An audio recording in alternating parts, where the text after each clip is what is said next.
এগুলো কি? গর্তের মধ্যে এগুলো কি? এগুলো সব তোমার। নতুন করে খরচা করতে শুরু করো। বস্তাটাকে তুলে নাও, নাও নাও, তুলে নাও। হ্যাঁ, তারপর রাতের বাজারে চলো। ওই গেঁড়া কলে মোহর দেবে, আর মোহর দ্বিগুণ হয়ে যাবে।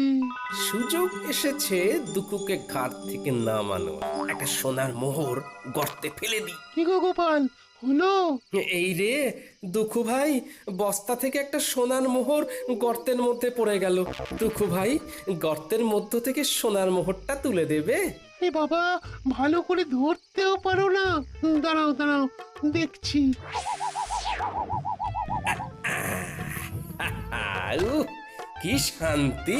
অবশেষে দুঃখু নামলো ঘাট থেকে। এবার শান্তি শান্তি, মহা শান্তি।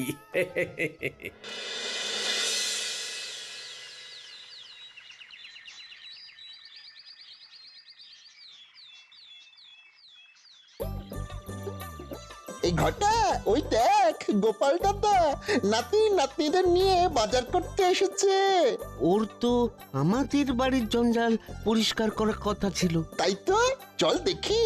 কিরে পুঁটি, নাপলা, গুলটে, আমার বানর সেনা, বল এই ইলিশ মাছটা নিয়ে নি। হ্যাঁ হ্যাঁ, নিয়ে নাও গোপাল দাদু। আজ শুধু ইলিশ দিয়েই ভাত খাবো। ইলিশের নানা পদ, ভাপা ইলিশ, সর্ষে ইলিশ, ইলিশের পাতুরি। কি গোপাল, তোমাকে না বলেছিলাম আজ আমাদের বাড়ির চারধারের জঙ্গলগুলো সাফ করে দিতে? শোনো বটা ঘটা, আমার ঘরের নালাটা জঞ্জালে জমে গিয়েছে। একটু ঝাঁটা কোদাল দিয়ে পরিষ্কার করে দিও কেমন? তোমাদের 3টে করে সোনার মোহর দেব। তাড়াতাড়ি এসো কিন্তু, নইলে অন্য কাউকে দিয়ে করিয়ে নেব।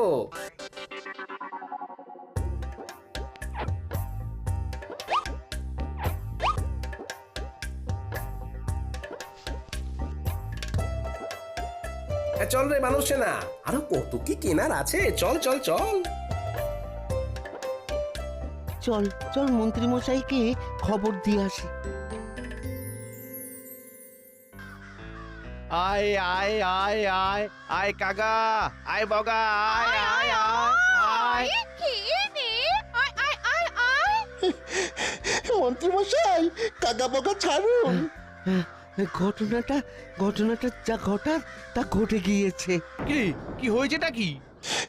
গোপাল ইলিশ মাছ কিনছে। কি হলো? এই হিসেবটা তো মিলছে না। তোরা তোরা ঠিক দেখেছিস তো? আগে কথা বলেছি।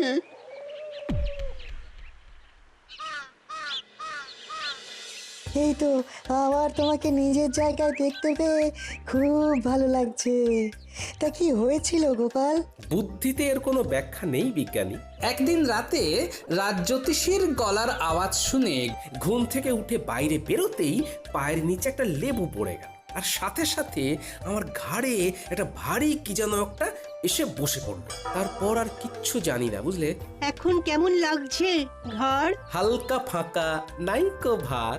আরে কাল রাতে ঘাট থেকে দুঃখুকে নামিয়ে দিলাম, ব্যাস। বিষয়টা একটু খুলে বলো তো গোপাল। বলছি।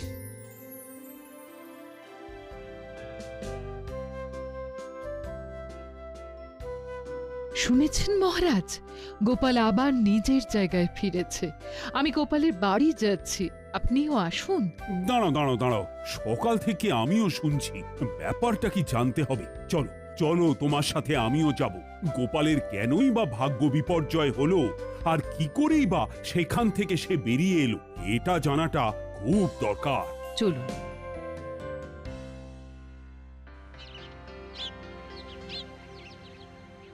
এবার বুঝলে তো?